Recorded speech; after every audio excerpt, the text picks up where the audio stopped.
waan tokkotti seenu yoo naa kennan akkuma haala sochii biyya kanaatti jechuudha. Yoommoo kanaan naaf hin kennan ta'e dhiifama naaf godhaa jedhee yookaan dhiifama isaan gaafadhee waan isaan biizii isaan godheef jechuudha. Sana booda gara biraatti illee tarkaanfachuuf gara biraatti tarkaanfadhee barbaaddachuuf nan danda'a yaada jedhu ibsaan ture. Amma gaa namni biraa kan biraa namnani hariiroo sagantaa haruutaa yuutuuba gubbaa irratti illee mucaan nan fuudhaa jedhee hordoftoota biratti dubbataa ture. Isheedhumadha kan biraa miti. Isheedhuma gaafa haruuta kiyyaan ergituu mucaa akkasiin fuuchuuf deemaa jedheetan yaada keessan barreessaa jedheetan namoota hedduu irratti haasa'aa ture jechuudha. Dhugaadha haasawaan keetti illee dhugaadha. Garuu wanni nama shakkisiisaas ni jira kana keessa. Wanni nama shakkisiisaa namni illee akkaataa adeemsinuuti wajjin deemu san ilaaleeti irraa waan inni haasa'u jira. Duraan anaa fi mucaan kun soddaa nuun hin jettu obboleewwan malee nuun hin jettu. Harkanii guyyaa wal bira teenyaa waan mucaa keenya kadhate illee fakkaatu ana bira galaa ana bira dhufaa amma adeemsa isaa kana illee ni dhaabbate. Namatti illee shakkiin horaa duraanin mucayyoodhaanis harkanii guyyaa tuma akkan walitti haasaan bulanii mucayyoo hataa irriba rafoon jedhe isaan haasa'u jireetti dhiisetiin biraa rafaa sunillee ni haftee mucayyoo nagaa rafuu jirtiyyuu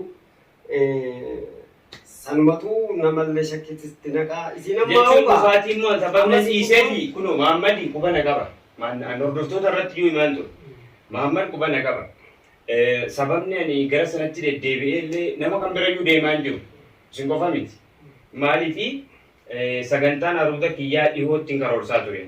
Isa nama kana deemaa guyyaa torban kana deemaa ture dhufe kana quban qabu. Kana rabbumatu naa hire malee an kanan beellama malee hin deemne. Isinii kana miti guyyaan haruuta kiyyaa immoo asuma dhihootti ta'aa jedhee hordoftoota kiyyaan iyyuu dubbataan ture ibsaaf hin ture jechuudha. Erga kun na mudateen immoo ofii kootiif iyyuu akkatti karaarraa fagaadha. Sababan bade kanaaf tarii yoo gara biraatti hiikkattee yaada biraa namni itti dabalaan kan isinitti himtu taate dhugaa yoo kana hin taane Mahammad wajjinis bakki deemne hin jiru. Bakki biraa bakki deemne manni nama dhaqnee tokkos hin jiru. Ifaan ifatti yoo waan tokko bitannee deemuu ta'e malee waan dubbii wal afaan oofanii oowwisaniif malee ammas immoo yoo adeemsa kana keessatti maatiinis kanatti mufatan ta'e obbolaanis sii qabee jechuudha. Hunduma keessan iyyuu ani yoo dhiifaman gaafadha. Dubbii laalamtee. Dubbii kun laalamtee kaatee. Sababaan ishee irraa callisee fi sababan ofii kootiifuu bilbila fayyadamaa jiru bilbilli cufaa ture. Akkamittiin bilbila ifaa hin qabne gama bira akkamittiin fayyadamuu danda'a? Akkamittiin nama quunnamuu danda'a? Imoo yoo ta'e, WhatsApp yoo ta'e, Messenger yoo ta'e karaan itti waliin haasa'an jira hin jiru. Wanti hunduu bilbila irra jiraami. Bilbilaan fayyadamu immoo bilbiluma tokkichi. Kana namni kamiyyuu na beeku.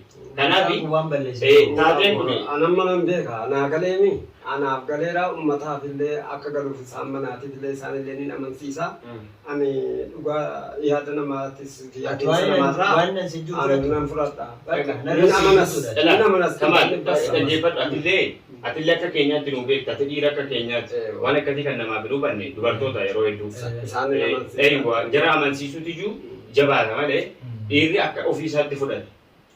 Garuu immoo jarri hundumtuu yoo natti mufatanii ta'an jara hundayyuu dhiifama hin gaafatu. An dubbii kanas quban qabu. Yoo bilbila anaa bilbila dubbatu yoo namni dhaga'ee illee tarii kan jaratti himee akka waan nama biraa faana hariiroo jaalalaa eegalee tokkotti kan ibsuuf ta'e sanan beeku tarii immoo namoonni tokko hin jiru. Akka gosaattis kan waliin haasofnu ni jiru. Haa ta'u malee immoo amma ammatti mucaashii kana dhiiseen kan biraa jaaladhe waan jedhu hin qabu. Waan hin qopheeffanne. Waan hin qopheeffanne kan biraa qabu. Haasawni nama beekame. Amma gurraa fi hojii waan hedduu danda'u. Gurraa fi harreetu karaa deemaa jettee Oromoo. Saniifuu namni waan duuba waan madhagee haasa'a malee waan argirraa waan dhageetti kana irra hoo'isee haasa'a beekta. Dhaga'uutti hin jiranis dhaga'uutti hin jira. Waan isaa akka deemu jiru dhaga'uutti hin jiru. Garuu ati na amanii waan kana dhiisi. Dhiisi ati waan bara hiriyoota koo hundatti illee mataan jira bara guyyaa amma illee dhaggeeffadhu amma sababan guyyaa dheeraa kana rakkoo keessa tureefin callise malee amma guyyaa muraasa keessatti sagantaan gaa'ela keenya akka ishee wajjin raawwannuuf yaadanittuma jira. Ijoollee illee waan kana gaggaafataa jira. Ijoollee qophiidha. Si kennuudhaaf isarrallee barullee wanni duuba nu deebisaan jiru. Isaan warra manaallee ni amansiisa. Kanaallee yaadinarrallee si argachuu kan baay'een gammadee obboleessa kiyya kana biratti ansila obboleessuma kiyya kana fudhadhee galuuf hin dhufe amma kaakaa silachanii hin fudhadheetiin galleetu waliin deemna. wajjin maannanii Ilaallee har'a nu bira yaa'ii kanas gartee dhaaba jiin amma silaa bararra nu bira dhufte beekta silaa akkasumatti si affeerree asuma waliin turre. Ambar egaa sanii sootetti jiraachuutti yaaboo bishaan illee sitti finne laa wajjin mangalleeti manumatti wajjiniin waan cufaa haasaa xaxxabanii wajjinuma yaatanii. Ani amma akkamitti akkasumatti hin deemaa ree akkanuma wajjin deemte akkanuma wajjin deemte. Maatiin yoo jarri obbolaan kee yoo na argan amma natti rifatanii. Saahiba keenya fudhadhee dhufuun isaanii argee qabadee deemaa ati ilmoo teenya akkaan jee keenya obboleessatti yaqaadidha. wajjireenya inni kunis saahiba kiyya waan ta'eef rakkoo takka hin Hin jiru. ammoo taniin siin jiru qofa Alaji. silaan dura bilbiltee akkana jettee Ittani martin dawwala. Jechuun gaama beektaadha. Beektaa amma dhaggeeffadhu gaheen jaraa dhaggeeffadhu sababni deddeebi'uu dideef kanaa dura wajjin nyaannaa wajjin dhugnu yeroo baay'ee mana jaraa deemee isa wajjin taphannee wajjin nyaannee wajjin dhugna akka mana kan maatiitti. dhaquutu hin jirtu Booda kana sababni dhaquu dhiisee gargar mucaa sana gaafadhe warra kabajaa taaneef intala isaanii gaafadheeni nuti warra soddaate warra kabajaate yeroo hunda miila kadhadhee mana jaraatti deddeebi'uun narraan bareedu miidhagu isa kanaaf jedheetin ofii kooti otuman waan fedheyyuu ta'e namatti himachuurraa callisee osoon qophaa kiyya asii yaadaan olii gadi ta'uu bara asii halkan wayii asii ba'ee jechuudha. Sunis immoo maallaqa wayiin ijoollee tokko bira barbaadachuuf deemaa ture. amma maal ni beektaa isa inni askaraan jeeqamu jiru jarri kaan ammoo maal Jaalalatti jijjiiratan. jaalalatti jijjiirratanii Akka waan bilbila ishee irraa akka waan cufatte. inni mana keessan dhufuu dhiisee Eeywa. Akka waan bilbila irraa cufatte. akkasitti fakkaata Ni mataa qabu ni yaadasi ni argasi. ati oguma bilbiltu gaafuma bilbiltu sanu dhimmi kun dhimma kana jettee keessa naaf hin ibsitu Nama isaan tun na bira jiranii mana. Akkasumas Suuta jaaniitii namni tasgabbaa'ee waan ta'e tokko nama gaafachuu qaba malee. Eeywa. Sila akkasii beektaa adeemsi jiru. Alaa kulli haal beektaa. Ilma namaarraa. Dubartoonni beektaa.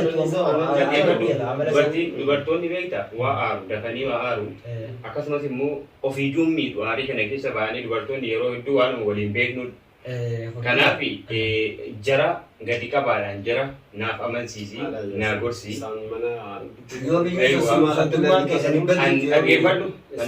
an dhaggeeffadhu dubartii kamiyyuu Siin guddoo mana jirti waa takka wallee nama rakkoo guddoo miti. Mucayyootiin kan bakka dalagaa jirti. Ni dhufti siinaan adda walillee gaafadheera wal quba qabdanii wal quba qabnaa akka nama odeessaa dhufuuti aadaallee dhiisera naan jette. Kan isiin rakkoon qabu kamanaatti. Ambar waa'ee dhuma isheetii jecha bara torba kan akkan jirutti hin jira. Mee anumti dhiigni koollee nagaa jira. Muka gogaa ta'ee Naafuu jira. bilbilaan jiru. Ani ofumaa kiyyaa bara ofumaa kiyyaa fuutu utamee muka gogaa ta'ee jira. Sababa maaliitiif sababa yaaddoo ishee jaalladheetu kanan isin gaafadhe malee callisee Bilbilaa bilbiluu ni dhiise. si galaami. Dubartii kamiyyuu immoo amleessa cabsuun barbaadu. Sini galee kaleessa raaduu irraa qabee jechuudha. Hawaasni kiyya guutuun na beeka. An dubartii amilee cabsuun barbaadu.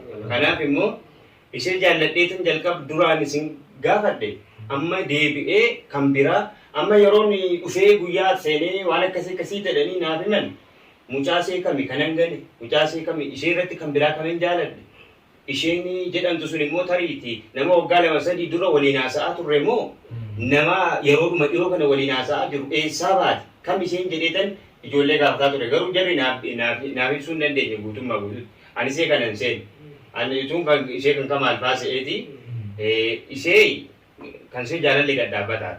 Ishee haadha manaan godhadhaa dheetan amanamummaadhaan itti seene malee jaalala yerootiif miti.